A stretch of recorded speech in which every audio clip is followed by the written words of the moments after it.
ហើយក្នុងនោះក៏មានមហាបរិស័ទទីទីទាំង8ហើយចូលរួមជាចំណែកក្នុងការសាងសង់ព្រះវិហារជាក់ស្ដែងហើយទីនេះបានជ្រាបថាថ្ងៃនេះគឺកំពុងតែលើកព្រះប្រកាសព្រះទេវតារបស់ព្រះសម្មាសម្ពុទ្ធមកនគរលើដកខ្លួនដើម្បីបានឲ្យក្រុមជាងគាត់រៀបចំចម្លាក់កែលម្អបន្ថែមទៀតក៏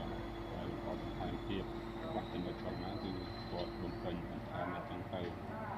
ចង់សូមឲ្យយើងទាំងអស់គ្នាអនុមោទនាជ្រះថ្លារីករាយបានចំណែកនៃបុណ្យកុសលទាំងអស់គ្នា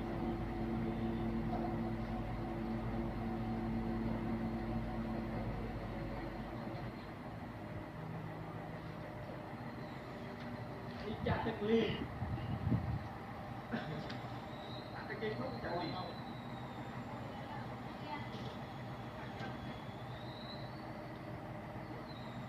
នាំទៅដល់សម្ដេចព្រះអេដាមលោកជំទាវណានឹងពុទ្ធបរិស័ទទីទី8មានពីកើតនៅខែស្រាបឆ្នាំឆ្លូវត្រីស័កពុទ្ធសករាជ2565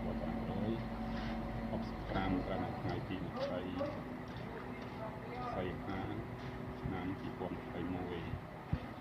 គឺជាសកម្មភាពនៃការលើកព្រះសិរសារបស់ព្រះសម្មាសម្ពុទ្ធមកនង្គ័លលើព្រះកាយដើម្បីបានឲ្យក្រុមជាងនិងបានរចនាកែលម្អ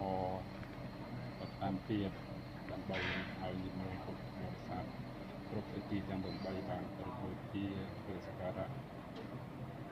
មកពីតំបន់ផ្សេងទាំងទៅក៏គឺកំពុងតែលើកមកនង្គ័លលើព្រះកាយ